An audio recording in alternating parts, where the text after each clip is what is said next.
कैसा भ्रम हुआ था मुझे।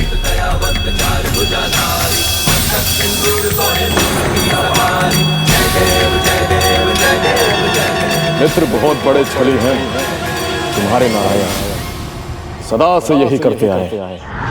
मेरे पूर्वज महासुर महाबली वो भी तो नारायण के छल से पराजित हुए थे।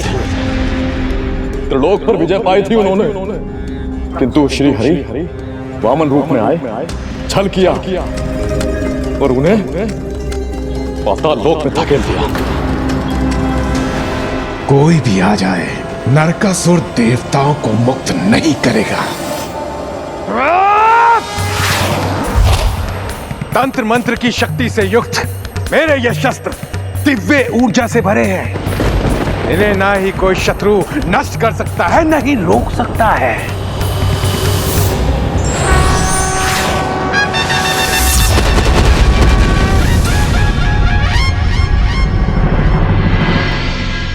इन्हें नष्ट कर दिया तो क्या, मेरे पास दिव्य अस्त्रों का भंडार है।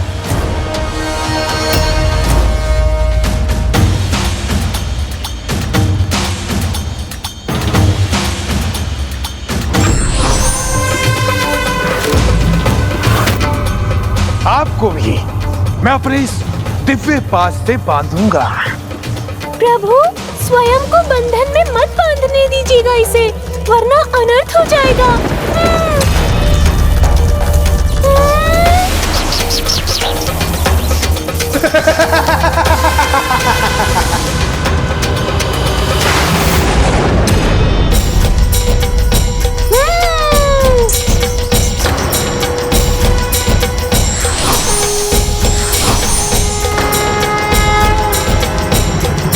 क्या हुआ नरकासुर? ऐसा क्या देख लिया तुमने जो डरकर एक पग पीछे हट गए? कौन हो आप? गणेश, पार्वती नंदन, प्रभु महादेव का पुत्र गणेश।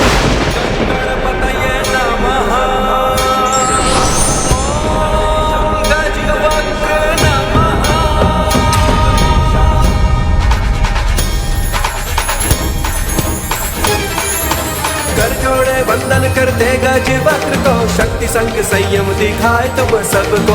आपका भय हरते तुम सारे जग को, गजबेश्वरी रूप में पूजे तुमको। जय देव जय देव जय देव जय जय जय गौरी नंदन जय सुख दाता, धन्य तुम्हारा दर्शन मन को है भाता। जय देव जय देव जय। तो फिर मुझे आप में नारायण को दिखाई दिए। अंश में मूल की झलक दिखाई दे ही जाती है, मुझ में उनका ही तत्व है। ओह, अब समझा। मेरे मित्र बानासुर ने मुझे बताया था, हम उत्पन्न करेंगे, छल करेंगे देवता। बताया था उसने मुझे। आपने भी तो मुझे छल से हराने का प्रयत्न किया। शत्रु हैं आप मेरे, किंतु मेरे मंत्रित शस्त्र कैसे विफल हुए? माता के आशीर्वाद के अनुसार शत्रु पर साधे मेरे शस्त्र खाली नहीं जा सकते। शत्रु?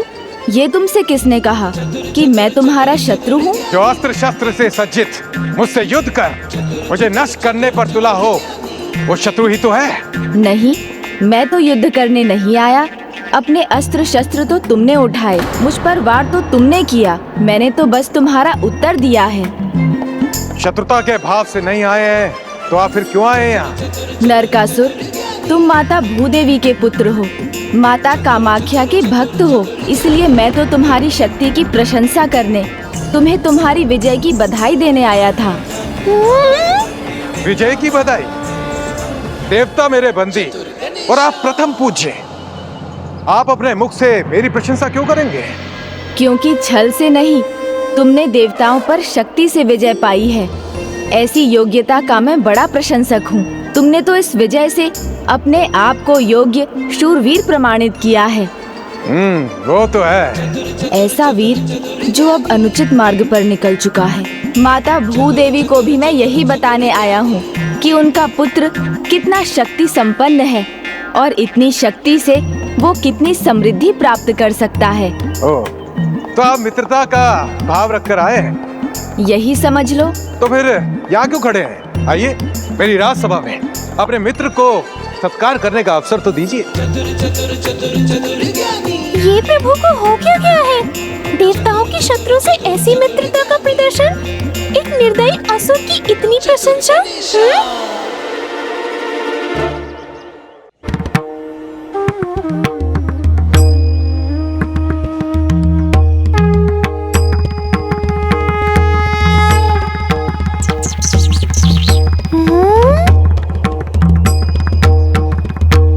आइए।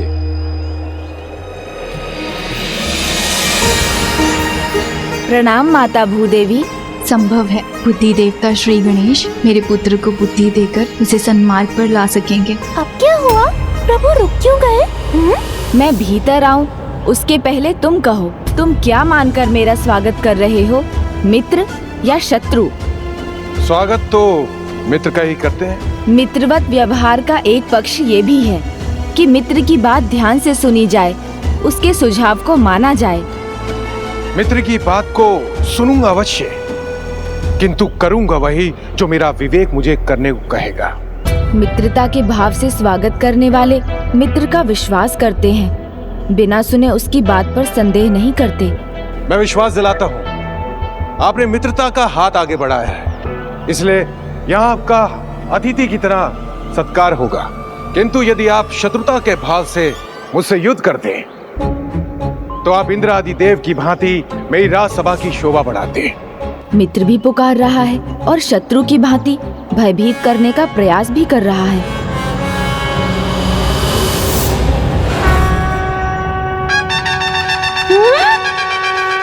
प्रभु बाएं पांव से भीतर जा रहे हैं, जो शुभ नहीं अशुभ का प्रतीक है। जो अतिथि का स्वागत शंका के साथ करे, शर्तों के साथ उसका सत्कार करे, वो अपने अशुभ को ही निमंत्रण देता है।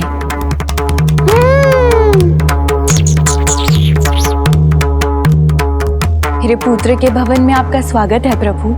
माँ, मैं इनका स्वागत कर रहा हूँ ना, आप जाइए इनके लिए स्वादिष्ट भोजन लेकर आइए। मैं तब तक इन्हें अपना राजभवन दिखाता हूँ। इसने अपने आचरण से अपनी माता का अपमान किया, तो ये माता कामाख्या का भी तो अपमान है। ऐसा कर ये अपने पापों की गागर भर रहा है।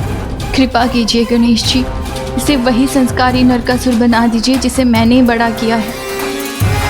माता, मैं प्रयास अवश्य करूंगा, किंतु अपने भविष्य का चुनाव, अपने भाग्य का निर्धारण इसे अपने विवेक से ही करना होगा। अद्भुत सज्जा किया है मैंने अपने भवन के एक भाग की। सबसे पहले वहीं लेके चलता हूँ आपको। आइए।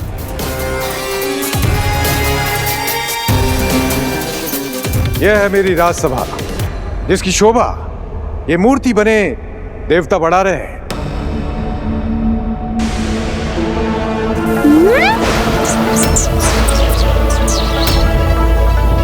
दुष्टता एक समय तक ही अच्छाई पर हावी हो सकती है। देवगण, विश्वास रखिए, आपकी मुक्ति का समय अब निकट है। इनकी मुक्ति असंभव है, किंतु आपको चिंता करने की कोई आवश्यकता नहीं है। आप तो मित्र हो गए हमारे। और मित्र को कोई बंदी थोड़ी ना बनाता है। आप तो बस हमारे स्वागत का आनंद लीजिए। ऐसी सेवा करूंगा आपकी, ऐसा स्वादिष्ट भोजन प्रस्तुत करूंगा कि आप भी आनंदित हो जाएंगे। आइए, मेरा अतिथि कक्ष आपके स्वागत के लिए तैयार है। आइए।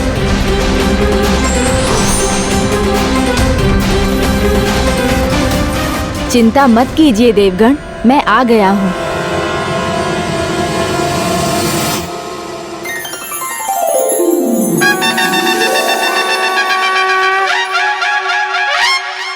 भव्य है मेरा अतिथि कक्ष।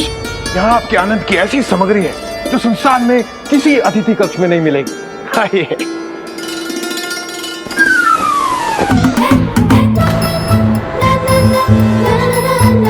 ओहो, बच गया।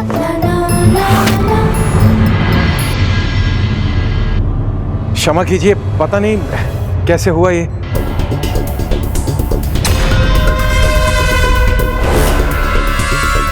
ऐसा फिर नहीं होना चाहिए। यदि मेरे अतिथि को कष्ट हुआ तो तुम सभी दंड के पात्र बनोगे।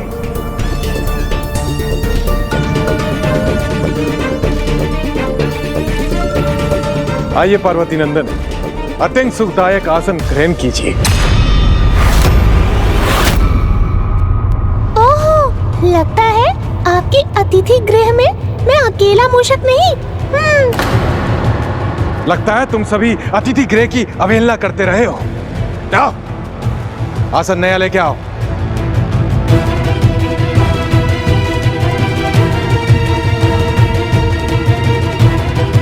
नहीं,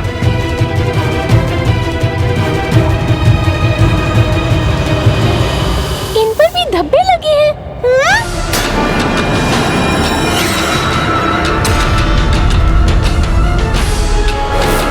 कोई बात नहीं, मुझे कोई समस्या नहीं। लगता है मुझे अतिथि गृह का ध्यान रखना भी सिखाना होगा तुम सेवकों को। जाओ, भोजन का प्रबंध करो।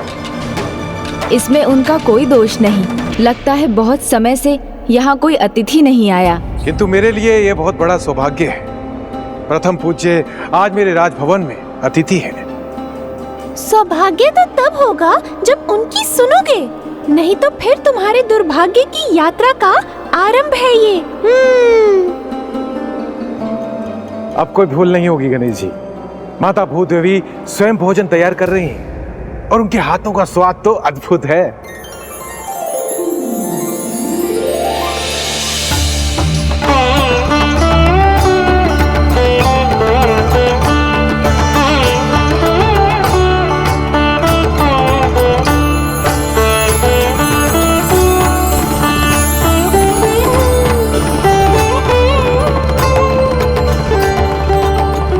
प्रभु, आपकी अनुमति हो तो पहला निवाला तो मैं स्वयं आपको अपने हाथों से खिलाना चाहूंगी। अनुमति? एक माँ की ममता को भला मैं कैसे मना कर सकता हूँ? ये तो मेरा सौभाग्य होगा।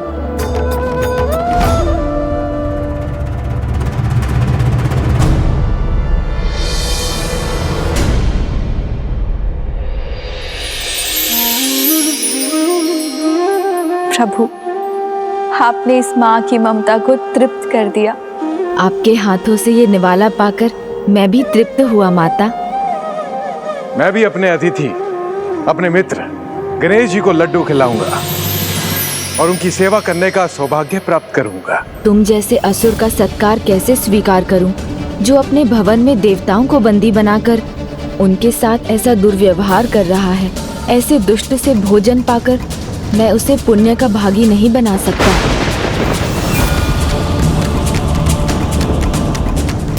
नहीं, मैं इसे स्वीकार नहीं कर सकता। मुझे कुछ करना होगा। ओहो, ये लड्डू है या कोई कठोर पत्थर? छी! नहीं नहीं, ऐसे कैसे हो सकता है? देखिए ना कितना कोमल है।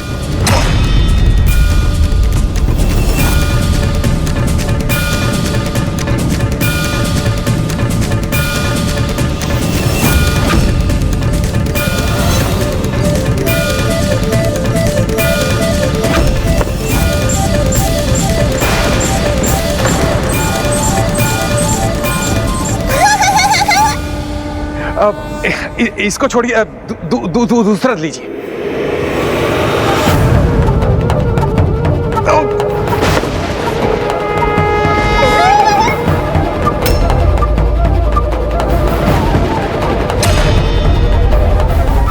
इससे तो कीड़े निकल रहे हैं। माँ, ये क्या है? ये कैसे लड्डू लेके आई है मेरे अतिथियों के लिए?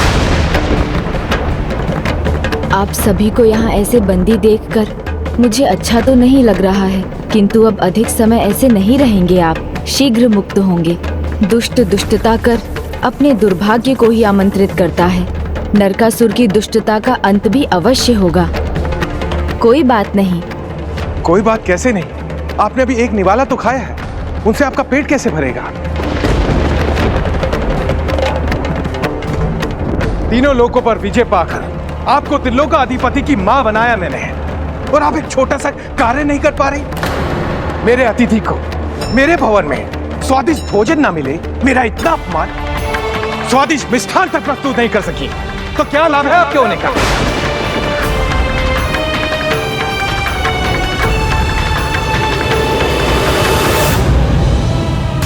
मित्र, माता का अपमान उचित नहीं। इसमें इनका कोई दोष नहीं। दोष नहीं, षड्यंत्र है इनका। देवताओं को बंदी बनाने से प्रसन्न नहीं है, इसलिए ऐसा कर रही हैं। किंतु अब मैं स्वयं जाऊंगा, राजभवन के बागीचे से आपके लिए ताजे फल लेकर आऊंगा।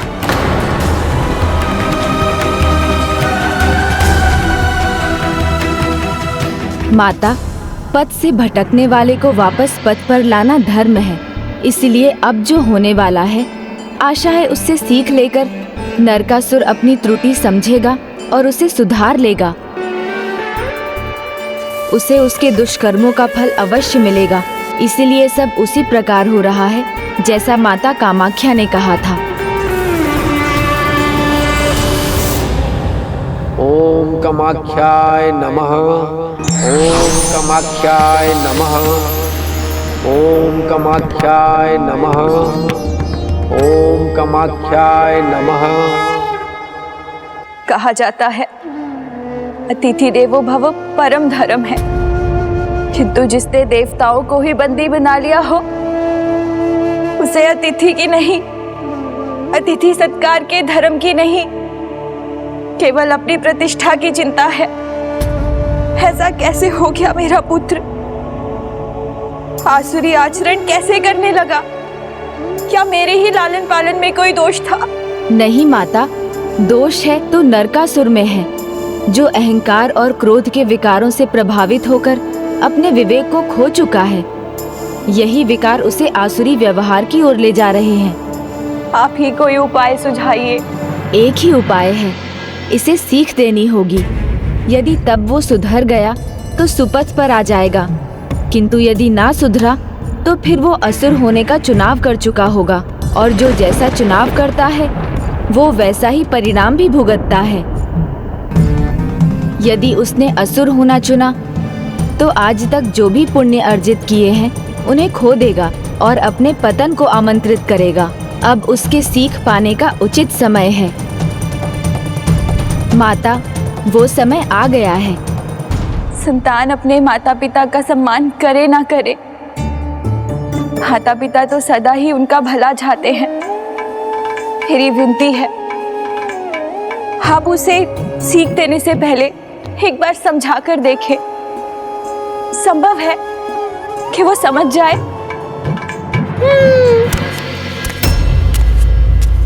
ये लीजिए गणेश जी, मैं आपके लिए ताजे फल लेकर आया हूं।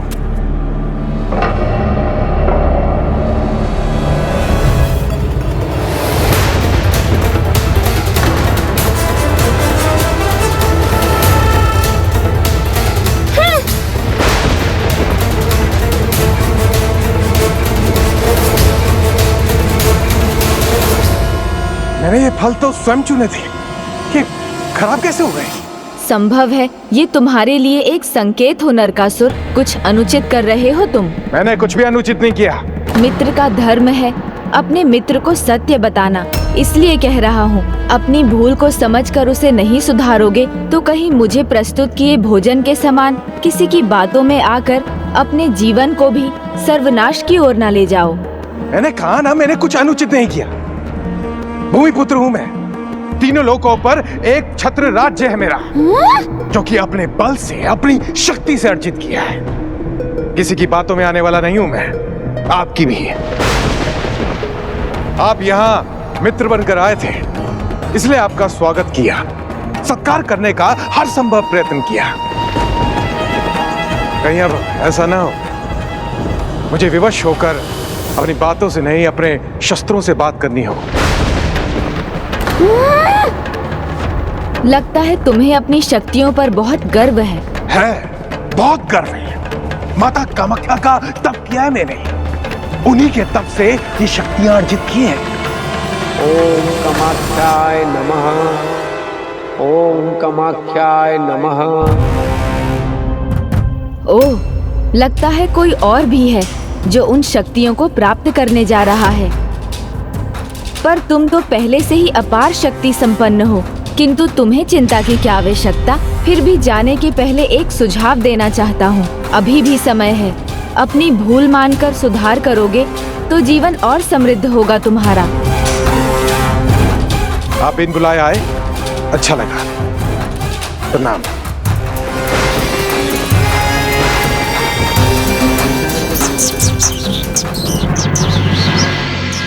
जिस कार्य के लिए मैं यहाँ आया था वो संपन्न हुआ।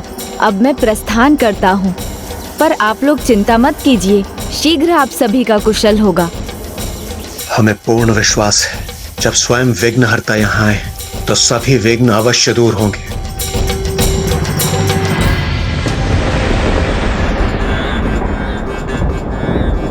प्रभु ने अपनी पीठ फेर ली, अर्थात नरकासुर का पतन आरंभ हुआ।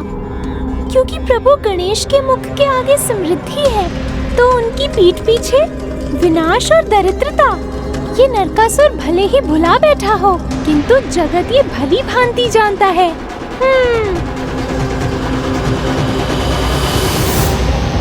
ओम कामाख्याय नमः।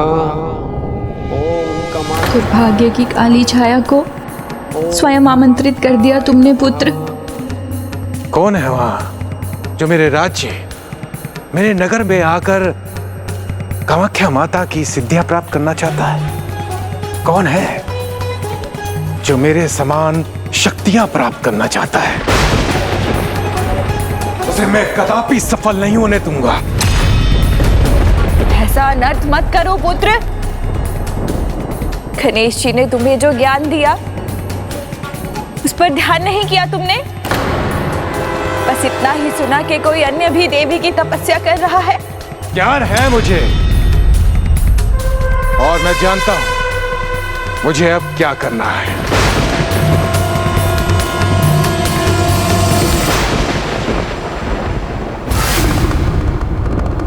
नास्ति मातृ समा छाया, नास्ति मातृ समा गतिः, नास्ति मातृ समम त्राण, नास्ति मातृ समा प्रिया। माता के समान कोई छाया नहीं है, माता के समान कोई सहारा नहीं है, माता के समान कोई रक्षक नहीं है, और माता से अधिक कोई प्रिय नहीं। और उसी माता का बार बार अपमान कर नरकासुर अपने पाप की गागर को भरता ही जा रहा है। संभव है अब जो होगा उससे नरकासुर अपनी भूल समझकर सुधर जाए। किंतु ऐसा क्या होने वाला है प्रभु? क्या सीख मिलने वाली है उसे? जो अपने अहंकार में डूबा है उसे आप क्या सीख देंगे प्रभु? जिसका अहंकार है उसी को खोने की सीख।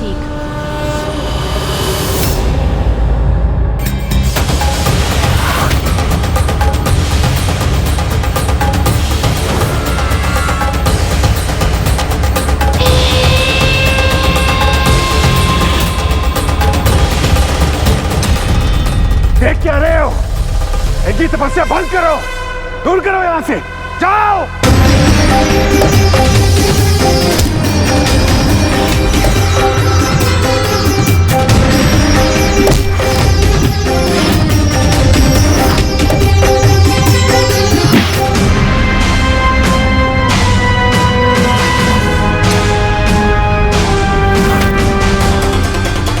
माता कामाख्या के भक्तों को सताकर उन्हें दुख देने का अधर्म किया है इसने। माता अत्यंत क्रुद्ध होंगी। मैं हूँ माता का परम भक्त और मैं ही रहूंगा। माता की कृपा का अधिकार केवल नरकासुर का है।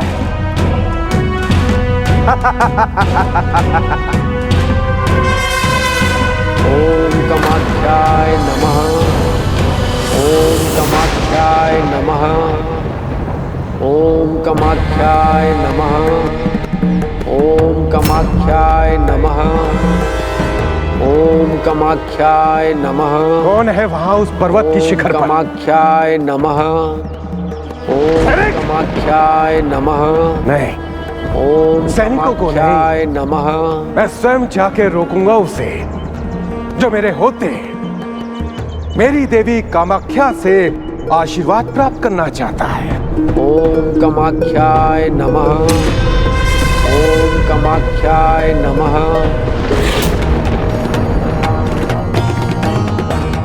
पाप के सागर में डूबकर ये विनाश की खाई की ओर एक पग और आगे बढ़ रहा है। ओम कामाख्याय नमः।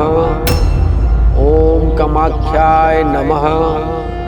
ओम कामाख्याय नमः। ओम कामाख्याय नमः। कदम्ब कादम्बिनी नितम भजित भूधरां। ऐसी अद्भुत शांति, ऐसा भक्ति में वातावरण। नवम बुरूहलोचनां भिनवाम्बुद श्यामलां त्रिलोचन कुटुंबिनी त्रिपुर सुंदरीमाश्रये। इसलिए आए थे गणेश जी यहाँ, जिससे इसकी तपस्या से मेरा ध्यान भटका रहे, किंतु भूल कर गए और मुझे इस ऋषि के यहाँ होने का संकेत दे दिया। ओम कामाख्याय नमः। बुद्धि के देवता भी नरकासुर की बुद्धि के आगे विफल हो गए, मुझे मूर्ख नहीं बना सके। अब मैं स्वयं इसकी तपस्या भंग करूंगा। अब मैं स्वयं इसकी तपस्या भंग करूंगा।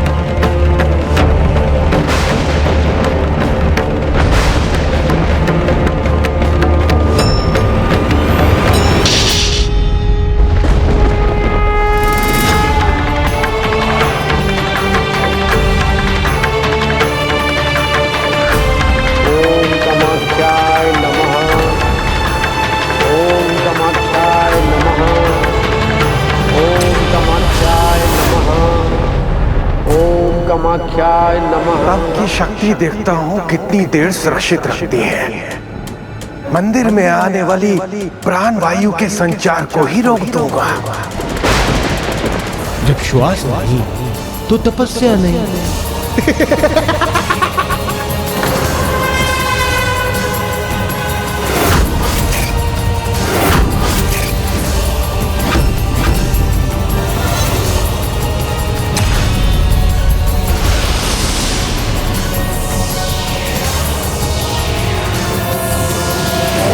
कामाख्याय नमः। ओम कामाख्याय नमः।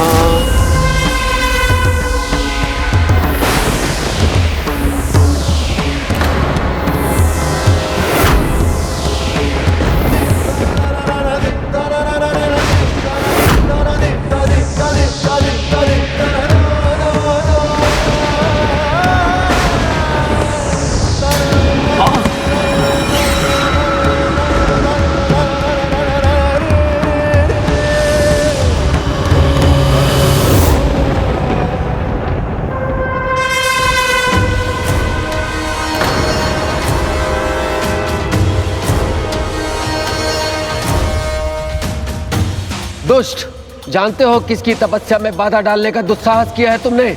जानने की इच्छा तुम्हें है, मुझे नहीं ऋषिवर। मैं हूं यहाँ का स्वामी।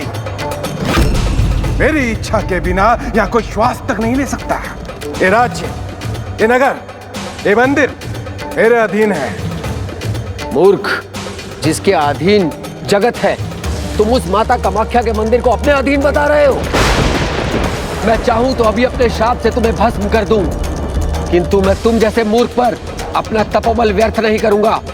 तुम प्रयास भी करोगे तो भी तुम्हारा तपोबल व्यर्थ ही होगा ऋषिवर। इससे पहले मैं तुम्हें यहाँ से धक्के मार के बाहर निकालूं, स्वयं चले जाइए यहाँ से, स्वयं चले जाइए यहाँ से।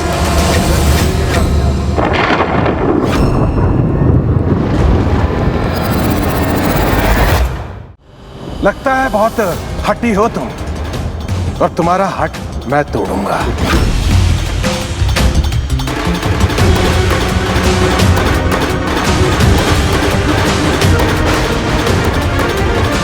ये दोष, ये कैसे भूल करने जा रहा है?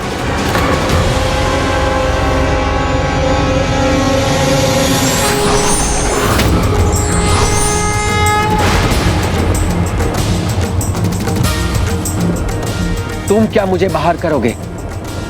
जहां माता के भक्तों का सम्मान नहीं, वहां माता भी नहीं रहती। माता अपने मंदिर के साथ यहां से अंतर्ध्यान हो जाएंगी।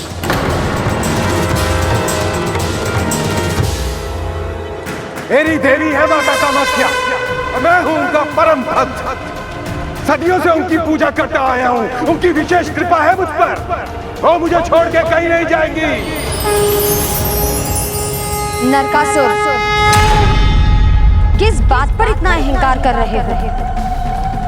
मेरे आशीर्वाद पर या मेरे द्वारा दिए गए सुरक्षा कवच पर? नहीं माता, मुझे अहंकार है मेरी भक्ति पर। शक्ति के मद में व्यक्ति ये भूल जाता है, प्रत्येक व्यवहार की एक सीमा होती है। तुमने तो कवच के मध्य में आकर वही सब कुछ किया जो तुम्हें नहीं करना चाहिए था। पहले अपनी माँ का अपमान और अब ऋषिवर का। तीनों लोगों पर विजय पाकर त्रिलोक का अधिपति की माँ बनाया मैंने आपको, और आप एक छोटा सा कार्य नहीं कर पा रही, तो क्या लाभ है आपके होने का?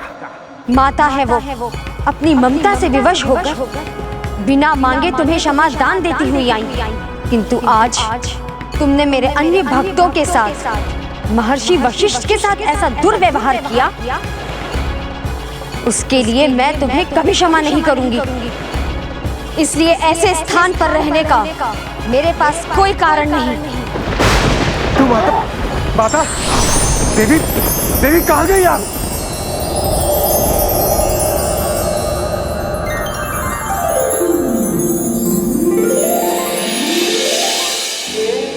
माता मुझे छोड़ के चली गई। माता मुझे छोड़ के चली गई। तो ये थी आपकी लीला प्रभु। अब क्या वो माता के द्वारा दिया गया आशीर्वाद और उनके द्वारा दी गई सिद्धियां और कवच दोनों खो चुका है? नहीं, जो सिद्धियां उसने तब से अर्जित की थी वो तो अभी भी उसके साथ हैं, किंतु अब इस घटना के पश्चात ये स्पष्ट हो जाएगा कि नरकासुर कौन सा नरकासुर होने का चुनाव करता है, माता भूदेवी का पुत्र नरकासुर या वो असुर जिसे बाणासुर ने उजागर किया है।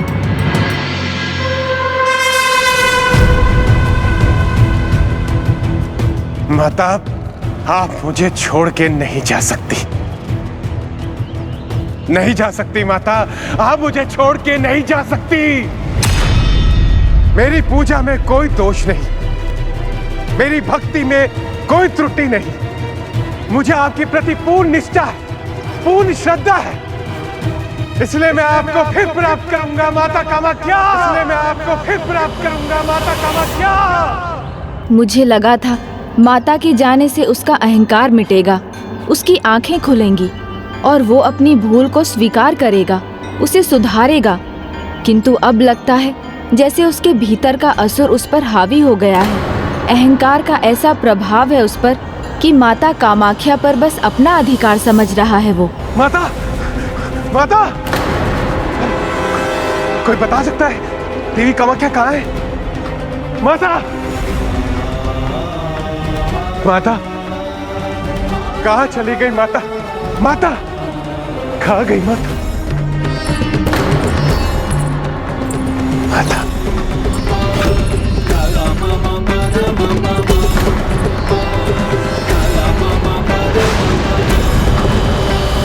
पुत्र, जिन माता को तुम ढूंढ रहे हो वो तुम्हें ऐसे नहीं मिलेंगी। नहीं मिलेंगी? अवश्य मिलेंगी। मैं उनको अवश्य ढूंढ निकालूंगा।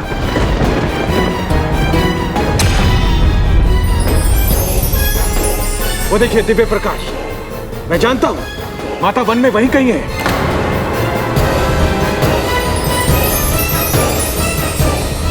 माता, मैं आ रहा हूं माता। यहां तो कोई नहीं है। कहां गई माता? देवी मां, मैं आपको ढूंढ के ही रहूंगा, ढूंढ के ही रहूंगा।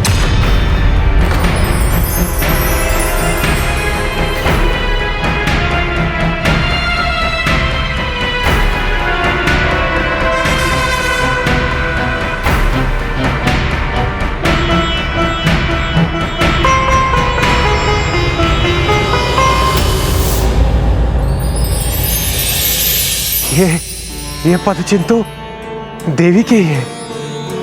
ये तो देवी के।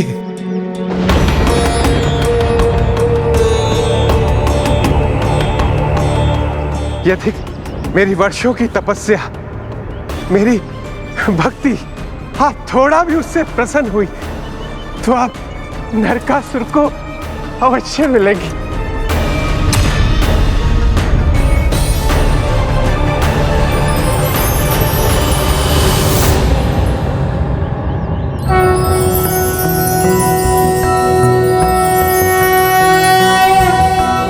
कञ्चनाभावराभयं पद्मधरामुकुटोज्ज्वलां स्मेरमुखीं शिवपत्नी कात्यायने सुते नमोऽस्तु ते। पटाम्बरपरिधानां नानालङ्कारभूषितां सिंहस्थितां पद्महस्तां कात्यायनसुते नमोऽस्तु ते। परमान्वदमयी देवी परब्रह्म परमात्मा परमशक्ति परमभक्ति इस निर्जन वन में प्यासे को जल देने वाली आप कौन है देवी? मैं भी कितना मूर्ख हूं, जिसका सौंदर्य ही उसका परिचय हो, उसका परिचय मैं क्या पूछूं? किंतु मैं भी अपार शक्तियों का स्वामी हूं और तुम्हारे जैसी सुंदर स्त्री मेरे ही जैसे शक्तिशाली की पत्नी होनी चाहिए। मैं आपसे विवाह करने को इच्छुक हूं। कैसा मूर्ख है ये, जिनकी सदा से पूजा करता आया उन्हीं को नहीं पहचाना इसने। अपनी मूर्खतावश ये भी वही भूल कर रहा है जो लंकाधिपति रावण ने सीता माता का हरण करके की थी। जो पूज्यनीय है, जो माता है, उन्हें विवाह प्रस्ताव दे रहा है। विचारों में मत खोइए देवी। त्रिलोकाधिपति आपके सामने खड़ा है, देवता भी मेरे अधीन है और ऐसे पराक्रमी वीर से विवाह करने के लिए कोई मना नहीं कर सकता। चुप क्यों? कह दो ना। सदा जिस माता की तू पूजा करता है, आज उसी के सामने विवाह का प्रस्ताव रखने का दुस्साहस कर रहा है।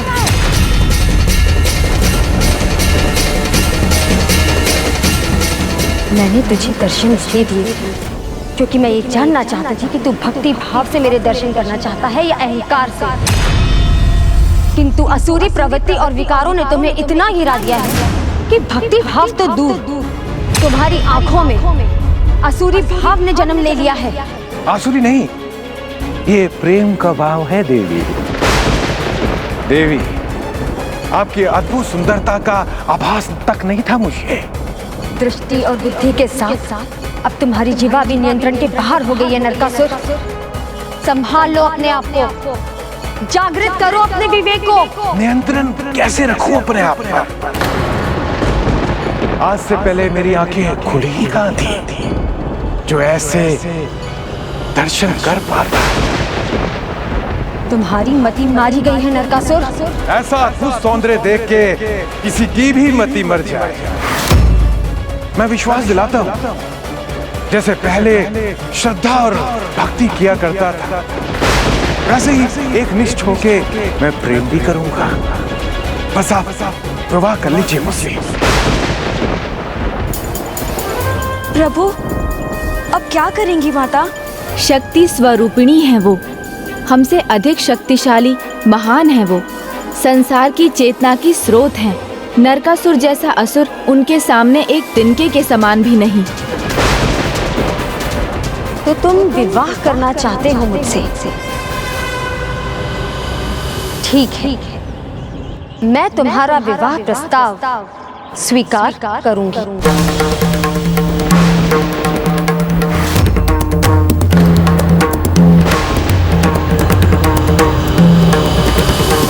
किंतु मेरी एक शर्त है। जो भी शर्त है मुझे सब स्वीकार है।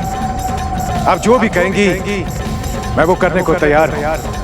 तो पहले तुम नील पर्वत पर जो मेरा मंदिर लुप्त हुआ है, भव्य रूप से उसका निर्माण करोगे। ऐसा मंदिर जिसमें मेरा विश्राम ग्रह और चारों दिशाओं पत्थर की सीढ़ियों का मार्ग। बस इतना ही? ये तो मैं बड़ी सरलता से कर दूंगा। ये कार्य तुम्हें एक रात्रि में ही संपन्न करना होगा। किसी भी सिद्धि का प्रयोग किए बिना मंदिर और सीढ़ियों का निर्माण करना है। यदि तुमने मेरी शर्त को सफलतापूर्व संपन्न किया तो मैं उसी क्षण तुमसे विवाह कर लूंगी। किंतु तुम यदि ऐसा ना कर सके तो तुम अपने आप को मेरा भक्त बुलाने का और मेरे नाम का उच्चारण करने का अधिकार भी खो दोगे।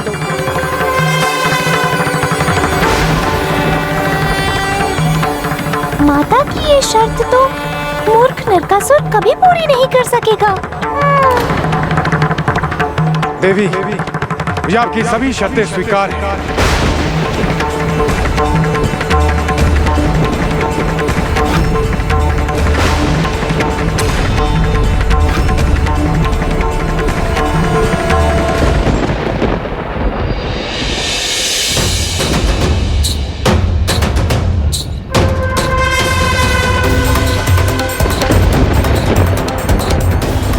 आपको क्या लगा था मेरे लिए ये कठिन होगा? नहीं, कदापि नहीं।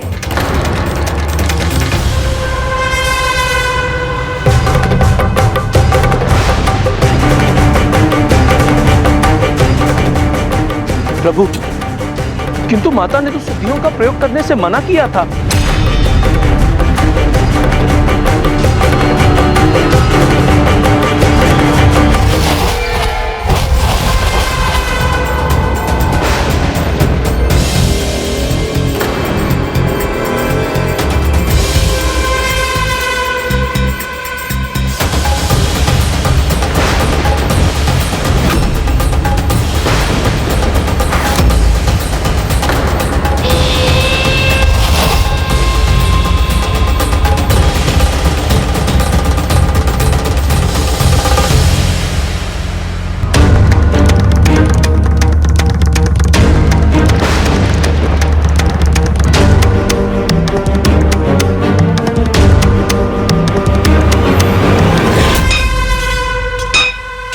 मंदिर और सीढ़ियों के निर्माण के लिए सिद्धियों के प्रयोग के लिए मना किया था आपने। मैंने शर्त तोड़ी नहीं, बस थोड़ी मरोड़ी है।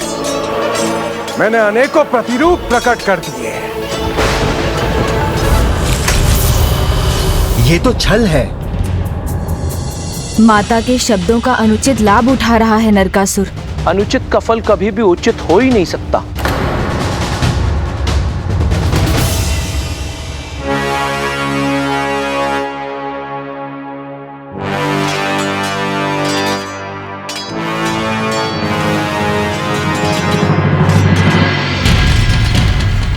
मंदिर का कार्य समाप्त हुआ।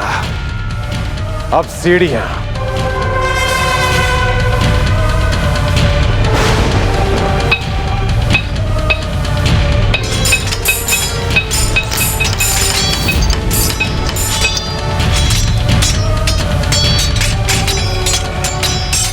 प्रभु, अभी तो आधी रात्रि भी बाकी है और आधे से अधिक कार्य तो इसने कर भी लिया। यदि ये मंदिर बनाने में सफल हुआ तब क्या होगा?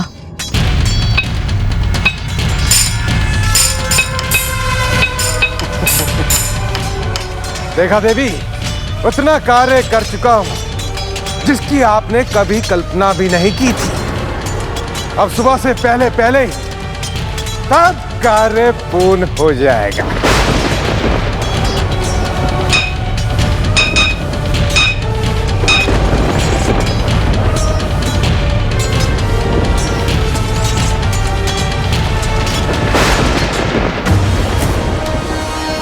प्रभु, आप विघ्नहर्ता हैं, जटिल से जटिल बाधाओं को भी दूर करते हैं। प्रभु, आप इस समस्या का समाधान कर सकते हैं। हाँ प्रभु। प्रभु, आप विघ्नहर्ता हैं तो विघ्नकर्ता भी तो आप ही हैं। शीघ्र ही कुछ कीजिए, अन्यथा अनर्थ हो जाएगा। अब तो एक यही उपाय है। मैं जाकर माता कामाख्या को ये सुझाव देता हूँ।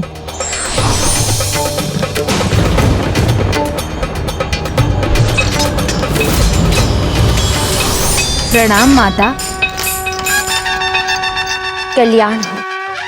मैं जानती हूँ मेरी चिंता के कारण को लेकर ही प्रथम पूज्य भी चिंतित हैं। माता, आपकी ही दी हुई शक्तियों का प्रयोग आपके ही विरुद्ध, ये तो छल है। ऐसे अधर्मी को उचित सीख तो मिलनी चाहिए ना।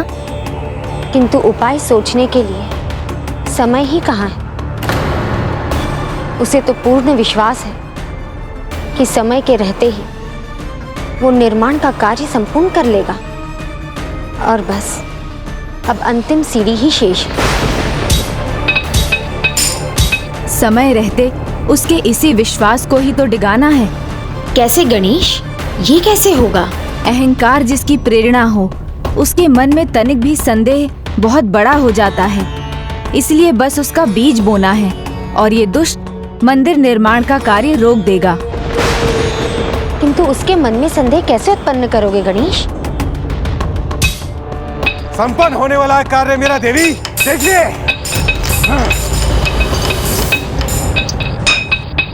उसकी युक्ति है मेरे पास, जिसके लिए मुझे बांग देने वाले मुर्गे की आवश्यकता है।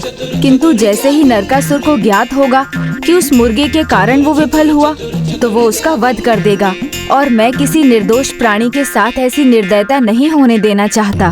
तो मैं अपनी शक्ति से एक ऐसे मुर्गे को उत्पन्न करूंगी, जैसे ही उसका कार्य समाप्त हो जाएगा वो फिर मुझ में ही समाहित हो जाएगा। उचित है माता, तो उसे ऐसे स्थान पर भेजिए जहाँ नरकासुर भी उसके स्वर को सुन सके।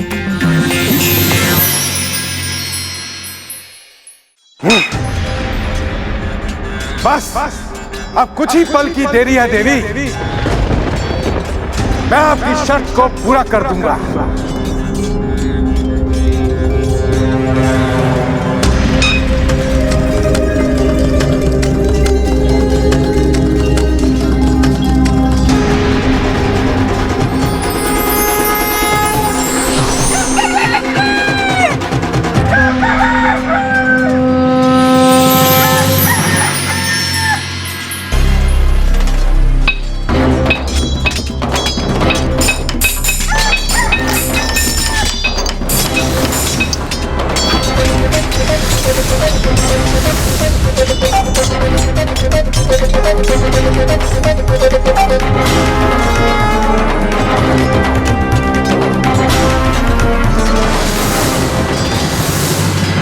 ये मुर्गा कहां से आ गया? ये यहाँ क्या कर रहा है? श्री गणेशाय नमः। ओम गं क्षीर प्रसादनाय नमः। ओम गणपतये नमः। ओम गजवक्र नमः।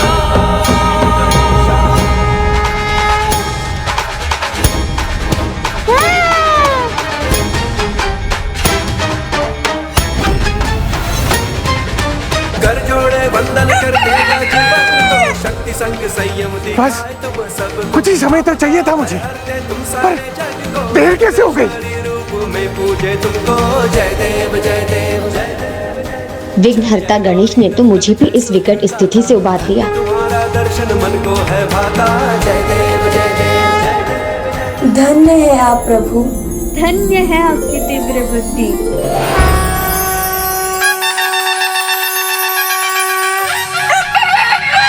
इसका कोई लाभ नहीं।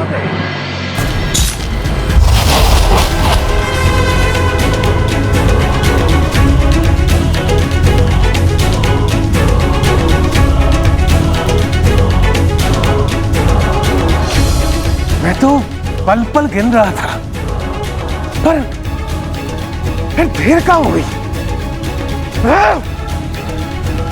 असफल कैसे हो गया मैं? कैसे?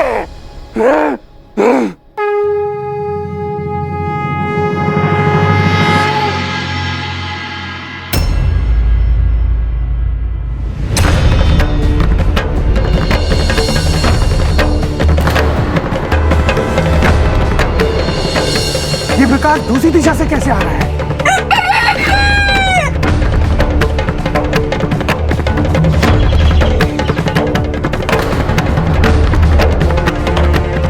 सूर्य उदय तो अभी हो रहा है।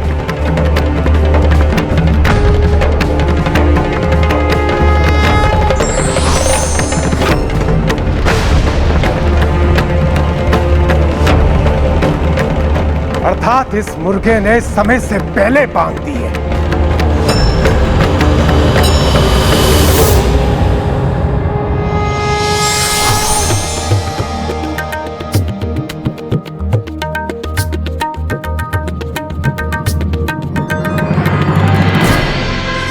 बहुत समय था मेरे पास।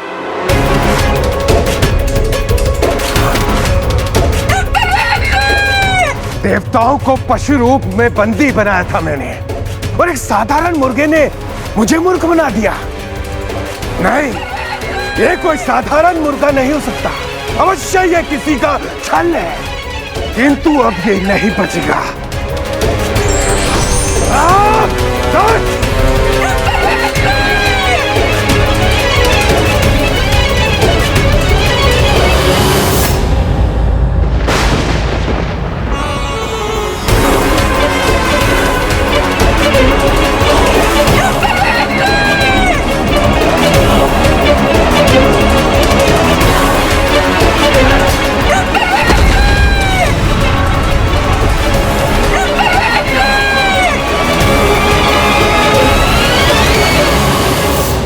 तुम मुझे क्या मारोगे नरकासुर? तुम्हारा वध करने वाला शीघ्र ही तुम्हारे सामने आने वाला है। तुम मुझे क्या मारोगे नरकासुर? तुम्हारा वध करने वाला शीघ्र ही तुम्हारे सामने आने वाला है।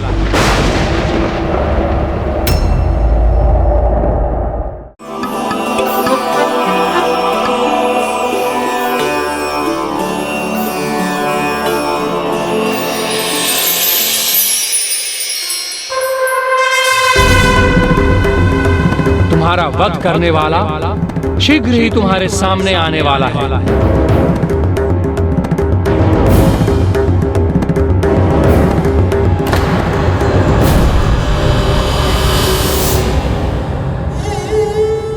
पुत्र, अच्छा हुआ पुत्र तुम आ गए। मुझे तुम्हारी बड़ी चिंता हो रही थी।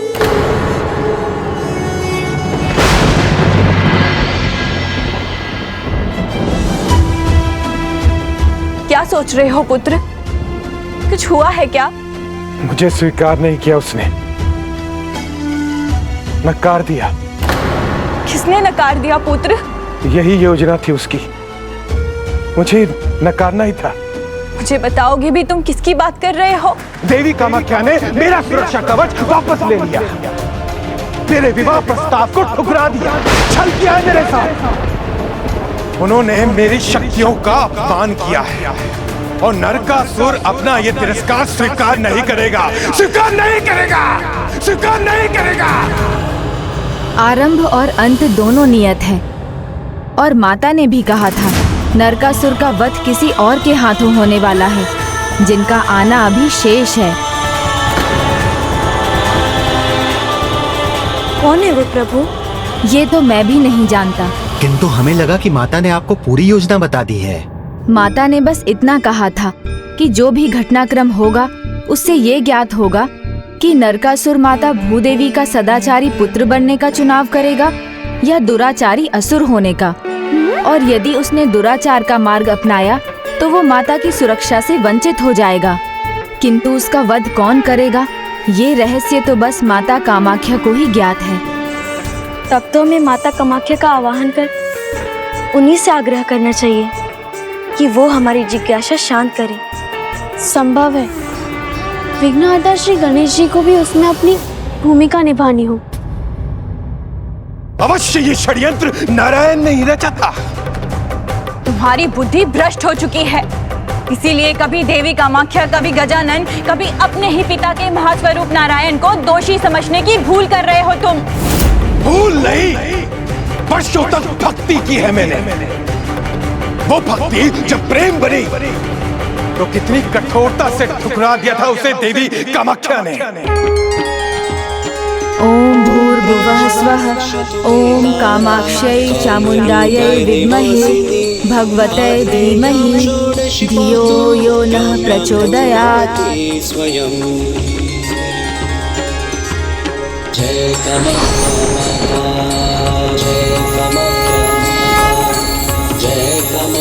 माता। प्रणाम माता। जिन जिज्ञासाओं को लेकर आपने मेरा आवाहन किया है, अब उसे शांत करने का समय आ गया। हाँ माता, हमारी जिज्ञासा शांत कीजिए। भक्त जब तक अपने भक्ति और धर्म के मार्ग पर चलता है, तब तक वो अपने आराध्या की छत्र छाया में रहता है, सुरक्षित रहता है। नील पर्वत पर मेरे मंदिर का निर्माण कर नरकासुर ने पुण्य तो अर्जित कर लिया, किंतु उसके आसुरी स्वभाव उससे भूल करवा ही दी, और वो मेरी कृपा से वंचित रह गया। नील पर्वत की अधूरी सीढ़ियां इसका प्रमाण है, जो आगे चलकर मैखेलोजा पथ कहलाएगा। और ये स्थान सभी को ये स्मरण कराएगा कि मेरे कामाख्या धाम पर पाई हुई शक्तियों का जो भी दुरुपयोग करने का प्रयास करेगा, तो उनका कुटिल प्रयोजन कभी सफल नहीं होगा।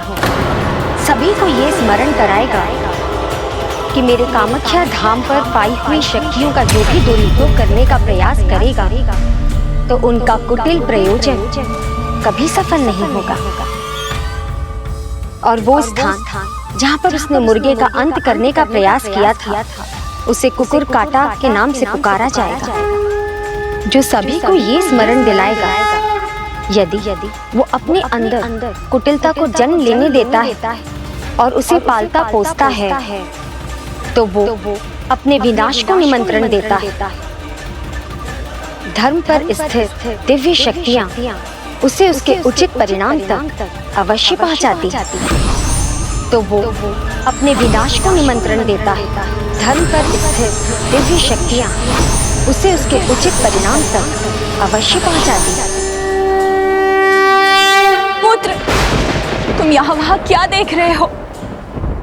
इतने विचलित क्यों हो? लगता है जैसे तुम्हारा मन शांत नहीं।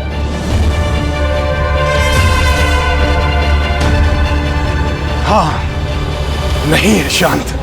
और जो अपने मन में ऐसे कपट को घर करने देते हैं, उन्हें कभी शांति नहीं मिलती। किंतु माता, आप तो स्वयं शक्ति स्वरूपिणी हैं। संसार में जो कुछ भी होता है आपकी ही इच्छा से होता है, तो आप तो उसका वध कर संसार को उसकी दुष्टता से मुक्त भी कर सकती थीं। सत्य है, संसार में मेरी इच्छा के बिना कुछ नहीं होता, किंतु जो नियम और मर्यादा मैंने स्थापित की है, उन्हें स्वयं मैं कैसे भंग कर सकती? विधि का विधान तो यही कि जिसकी मृत्यु जिस प्रकार और जिसके हाथों से नियत है, वैसे ही होगी। किंतु आप सभी निश्चिंत रहिए, क्योंकि जिस दिन उसका काल आएगा, जिसके भी हाथों से उसकी मृत्यु तय है, वो उसके सामने ही होगा।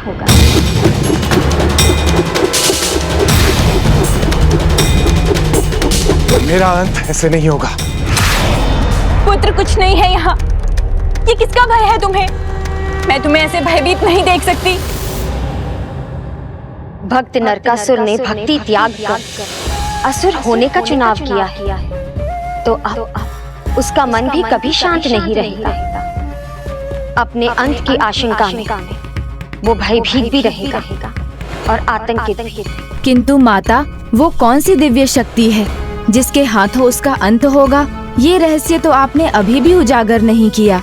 नारायण ने जब नरकासुर को मेरी भक्ति करने का मार्ग सुझाया, तब उसने छल किया और अपनी मृत्यु को असंभव बनाने के लिए उनसे एक और वरदान मांग लिया। वो वरदान क्या था माता?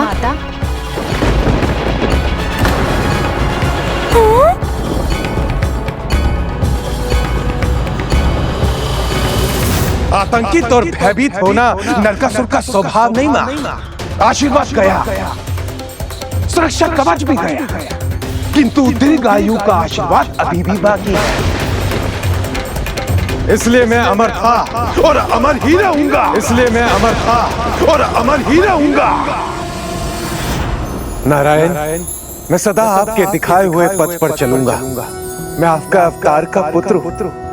तो क्या आप अपने इस पुत्र को दीर्घायु होने का वरदान नहीं देंगे? स्पष्ट कहो नरकासुर, क्या चाहते हैं? आप मुझे अमृत नहीं देंगे, ये तो मैं समझ गया प्रभु। तो बस आप मुझे आशीर्वाद दीजिए कि यदि मैं कभी आपके बताए हुए पथ से मैं भटक गया तो आपके अवतार और उस अवतार में एक साधारण स्त्री जो आपकी धर्म पत्नी होती वही सम्मिलित रूप से मेरा वध कर सके और कोई नहीं। तथास्तु।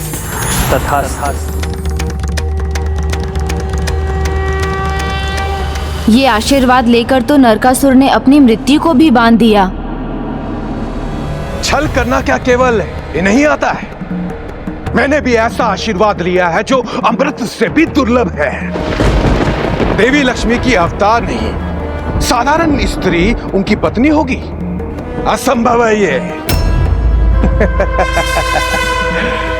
नारायण, आपने अनजाने में ही मुझे अमर कर दिया। छल और कपट ने तुम्हारी मन और बुद्धि के साथ तुम्हारे ज्ञान को भी भ्रष्ट कर दिया है। धर्म, जिसे तुम भूल बैठे हो, वो न्याय दिलवाने का मार्ग खोलता है और कपट और कुटिलता के अंत का भी।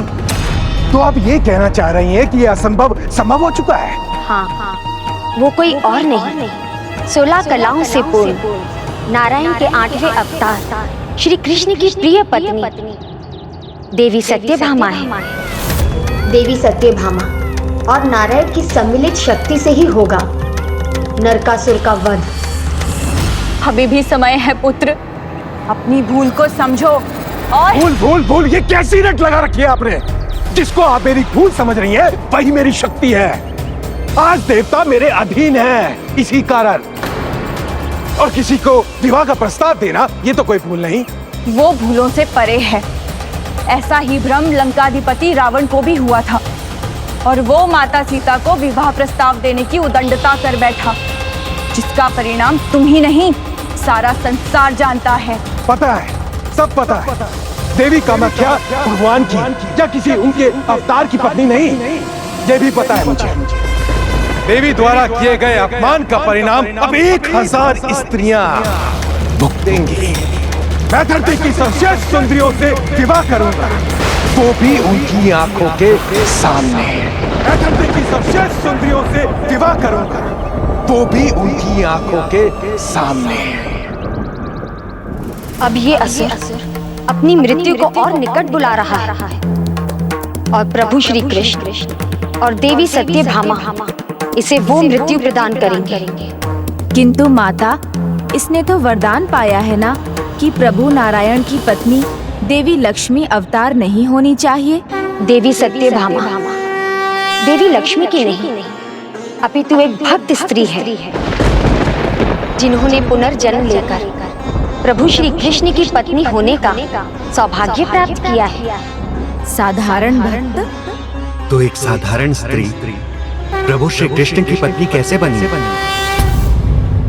उसकी भक्ति, निष्ठा और समर्पण अतुलनीय था, जिसके कारण एक ही साधारण स्त्री होते हुए भी वो प्रभु श्री कृष्ण की पत्नी बनी। और उसकी इसी भक्ति की शक्ति के कारण नरकासुर का विनाश संभव होगा।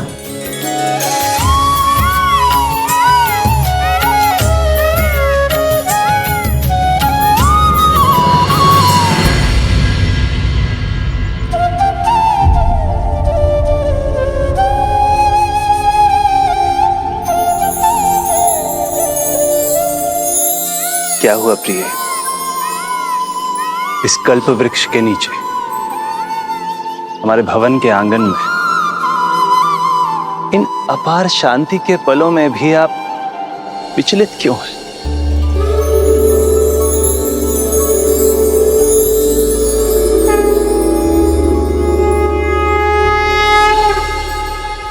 प्रभु, आपके साथ बीतने वाले इन पलों का आनंद अद्भुत है। ये मेरा परम सौभाग्य है कि मैं श्री कृष्ण की पत्नी सत्यभामा हूँ। किंतु मन शंकाओं से घिरता है कि मैं सम्मान के योग्य भी हूं या नहीं। मैंने ऐसा किया ही क्या है? स्वामी, इस जन्म में तो मैंने ऐसा कोई भी सत्कर्म नहीं किया। मैं तो बस एक साधारण स्त्री हूँ। और आप प्रभु विष्णु अवतार, फिर आपने मुझे पत्नी के रूप में कैसे स्वीकार किया? ये मेरी समझ से बाहर है प्रभु। इस जन्म का भाग्य इसी जन्मों के कर्मों पर आधारित नहीं है। मनुष्य के पूर्व जन्म के फल भी उसे उसके भावी जीवन में प्राप्त होते हैं। पूर्व जन्म प्रभु? पिछले जन्म में जो आपने किया था वो सर्वथा असाधारण था। अच्छा प्रभु, ऐसा क्या किया था मैंने? सतयुग के अंत में मायापुरी अर्थात हरिद्वार में अत्रिकूल में एक विद्वान धार्मिक और सूर्य व्रत का पालन करने वाला एक ब्राह्मण सुधर्म का वास था। सूर्य की भांति तेजस्वी, जगत में देव शर्मा के नाम से विख्यात सुधर्म के यहाँ आपका जन्म हुआ था। और आपका नाम था गुणवती। तब आपके पिता ने आपका विवाह अपने ही एक शिष्य के साथ नियत किया था। उसका नाम था चंद्र।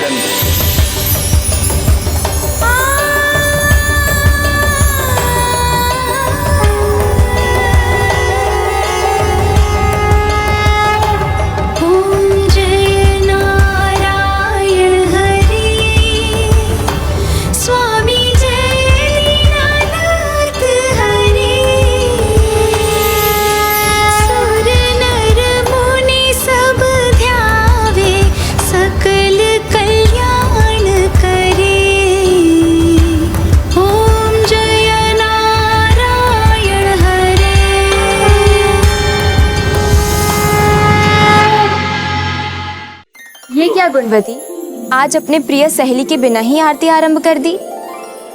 तुम्हें तो पता है ना देवकी, मैं अपने प्रभु श्री नारायण की पूजा में कभी विलंब नहीं करती। तुम्हें समय पर आना चाहिए था। चिट्ठी कहा पुत्री गुणवती ने। भला भक्त भगवान को प्रतीक्षा कैसे करा सकते हैं? यदि इनका बुलावा आ जाए तो एक पल का संकोच किए बिना अपने प्राण त्याग कर प्रभु की शरण में चला जाऊं। प्राण त्यागने की बात क्यों कर रहे हैं पिताजी? इसकी कोई आवश्यकता नहीं है। पिताजी के शब्दों में बहुत सार है। जो प्राण हमें प्रभु ने दिए हैं वो प्रभु के ही अंश हैं। उनकी इच्छा के आगे हमारे प्राणों का क्या मोल? हम सभी तो प्रभु में समाहित होने को सदैव तत्पर हैं। ये सुबह सुबह आप दोनों ने कैसी बातें छेड़ दी? प्रभु ने हमें जीवन दिया है त्यागने के लिए नहीं, अपितु पूरी निष्ठा से, श्रद्धा और कर्म भाव से प्रभु की भक्ति में लीन होने के लिए। ये भी उचित है। प्राण है तभी तो भक्ति है। गुणवती नाम है हमारी पुत्री का। सदैव अपना नाम सार्थक करती है, सभी गुणों से संपन्न। हाँ हाँ, पूरा आश्रम परिचित है गुणवती के गुणों से। और मुझे तो लगता है ये बात प्रभु नारायण को भी अवश्य पता होगी। किंतु पुत्री, भगवान गुणवान की कठोर परीक्षा लेते हैं। जब वो समय आए तो ना तुम भयभीत होना, ना तुम संकोच करना, बल्कि दृढ़ता के साथ अपने गुणों पर खरी उतरना। जी पिताजी। चंद्र, हमें देर हो रही है। हमें समिधा और कुश एकत्रित करने के लिए चलना चाहिए। किंतु पिताजी, आप दोनों जाओगे कहाँ? वहीं जहाँ सदैव जाते हैं, सखा व्रत पर्वत पर स्थित वन में। स्वामी, आप पिताजी का ध्यान रखिएगा। ये भी कोई कहने की बात है? तुम्हारे तो पिता हैं, मेरे तो गुरु हैं, पिता हैं। मेरे प्राण रहते मैं इन पर कोई आंच भी नहीं आने दूंगा। चिंता मत करो पुत्री, मैं जानता हूं कि सभी वहां पर हृदय वृक्षी राक्षस के होने को लेकर चिंतित हैं।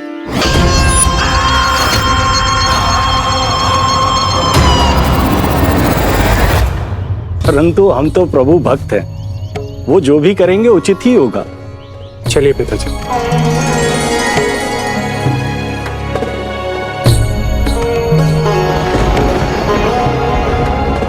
तुमने प्रभु तिलक तो किया ही नहीं।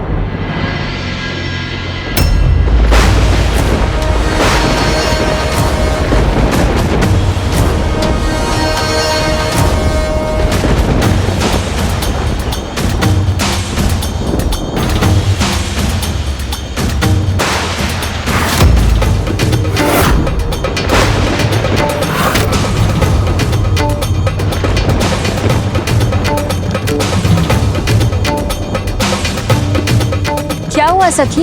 अचानक तुम्हारे मुख पर चिंता का भाव क्यों?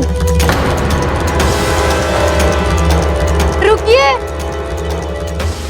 रुक जाइए पिताजी, स्वामी। पिताजी और स्वामी चले गए।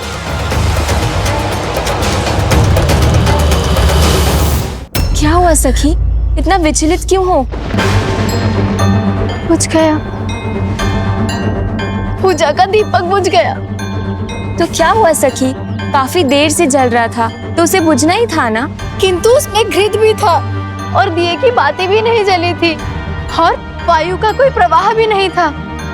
अकारण कैसे बुझ गया? अर्थात ये किसी अशुभ का संकेत है।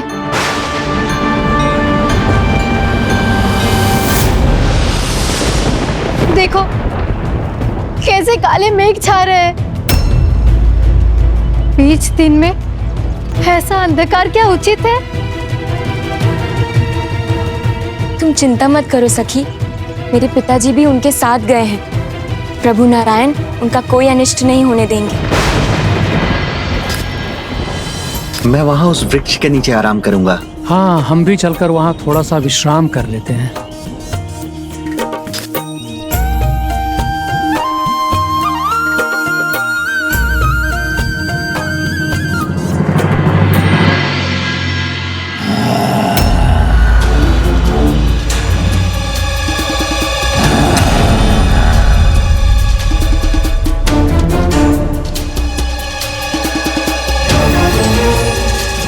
ये वृक्ष लगता है ये उस हृदय पक्षी का जाल है। रुक जाइए, आगे मत जाइए।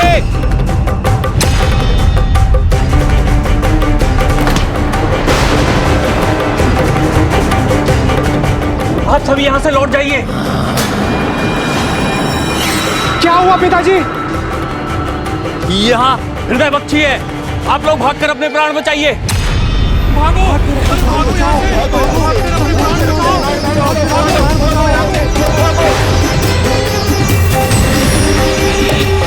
दुष्ट, तुमने मेरा भोजन छीना है और मैं तुम्हें अपना भोजन बनाऊंगा।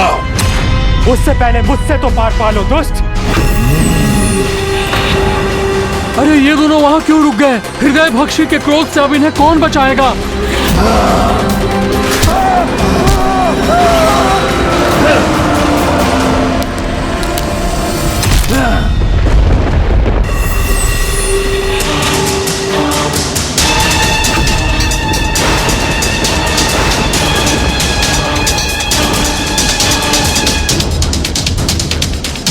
आज तुमने बहुत बड़ी भूल कर दी।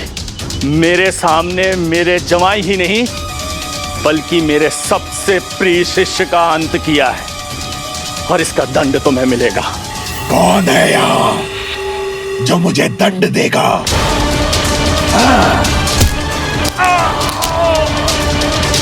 प्रभु तो सर्वत्र है दुष्ट। मेरा हृदय तुम्हारे लिए अंतिम भोजन बनेगा जो तुम्हारे लिए विष का काम करेगा।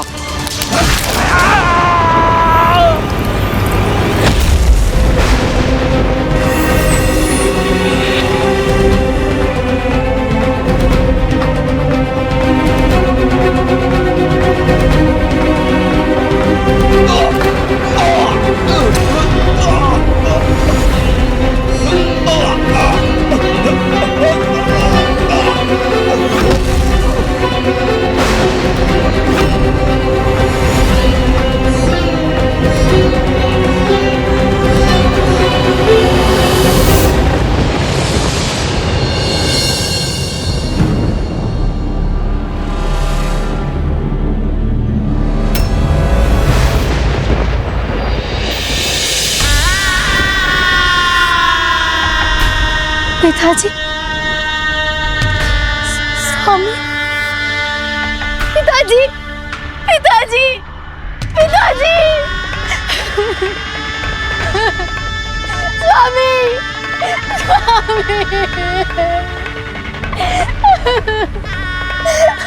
देखो ना देवती, स्वामी और पिताजी मुझे छोड़कर चले गए। वहाँ क्या हुआ पिताजी? चंद्र ने अपने ससुर और गुरु के लिए अपने प्राण न्यौछावर कर दिए। तुम्हारे तो पिता है, मेरे तो गुरु हैं, पिता है। मेरे प्राण रहते मैं इन पर कोई आंच भी नहीं आने दूंगा। गुरु के लिए जीवन देने में एक पल भी संकोच नहीं किया उसने। जो प्राण हमें प्रभु ने दिए हैं वो प्रभु के ही अंश हैं। उनकी इच्छा के आगे हमारे प्राणों का क्या मोल। हम सभी तो प्रभु में समाहित होने को सदैव तत्पर हैं। सुधर्म जी ने तो उस हृदय भक्षी से हम सबकी रक्षा की। उसके सामने ढाल बनकर खड़े हो गए हमारे लिए। अपने प्राणों की भी चिंता नहीं की उन्होंने। अगर वो है भी तो जो भी होगा उसकी इच्छा से नहीं होगा, प्रभु नारायण की इच्छा से होगा। हम तो प्रभु के अंश हैं, समय आने पर इन्हीं में समाहित हो जाएंगे।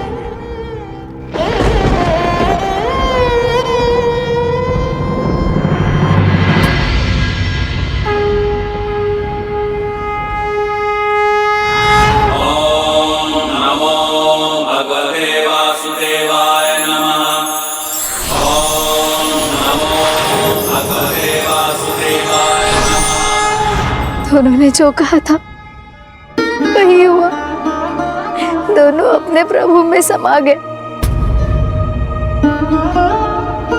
किंतु स्वामी, पिताजी अपनी गुणवती को अकेला छोड़कर क्यों चले गए? सुधर्म और चंद्र दोनों ने ही जीवन भर सूर्य पूजन किया। उसी कारण उनकी मृत्यु के बाद उन्हें वैकुंठ धाम में निवास करने का सौभाग्य प्राप्त हुआ। स्वामी, मुझे नहीं ज्ञात था कि सूर्य देव के पूजन से भी वैकुंठ धाम की प्राप्ति होती है। पिता और पति दोनों के देहांत के बाद गुणवती के पास अंतिम संस्कार करने के लिए भी धन नहीं था, किंतु उसने किसी के भी आगे हाथ नहीं फैलाया, न कोई ऋण लिया और न ही दान। इसलिए जो भी उसके पास था सब उसे मोल देना पड़ा।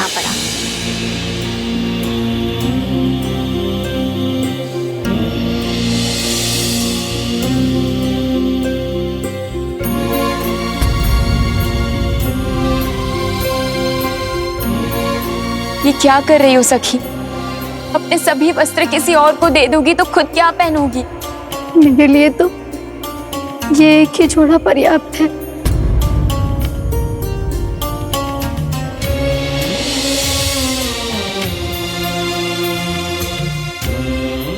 वस्त्र के एक जोड़े में जीवन बिता दोगी, ठीक है, परंतु भोजन के लिए अनाज चाहिए। खाओगी नहीं तो जियोगी कैसे? जीवन तो श्वास के बल पर है और ये श्वास मुझे मेरे प्रभु ने दी है। जब तक उनकी इच्छा होगी चलेगी।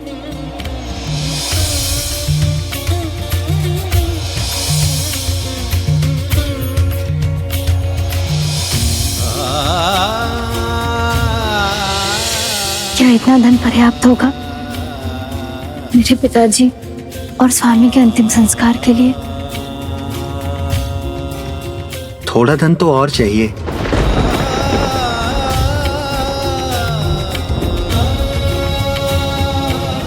मैं उधार दे दूंगी। नहीं, मेरे पास इतना धन है, मैं उसमें ही अंतिम संस्कार की व्यवस्था कर लूंगी। किंतु सखी, तुम्हारे घर में अब बचा ही क्या है प्रभु नारायण की मूर्ति के सिवाय? मैं प्रभु को अपने मंदिर में स्थापित कर सकता हूँ और उसके लिए मैं तुम्हें शेष धन दे सकता हूँ।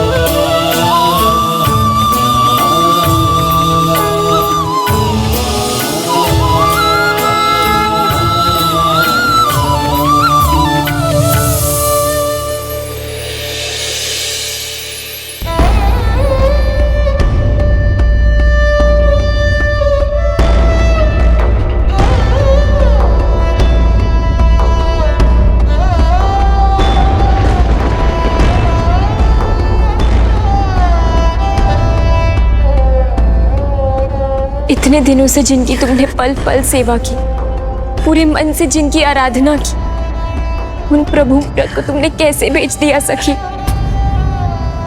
प्रभु मेरी संपत्ति थोड़ी है, उन्हें कोई कैसे बेच सकता है? मैंने तो बस मूरत बेची है। प्रभु तो यही है मेरे हृदय में, उन्हें यही पूछ लूंगी। तुम्हारे समान मैंने कोई नहीं देखा सखी, वो सचमुच महान हो। तो क्या मैं उस जन्म में अपने पिता और पति का अंतिम क्रियाक्रम कर सकी? हाँ हाँ। और उसके बाद आपने अपनी सभी समस्याओं और कठिनाइयों को भूलकर पूर्ण रूप से अपने आप को नारायण भक्ति में समर्पित कर दिया। ओम नारायण विद्महे वासुदेवाय धीमहि।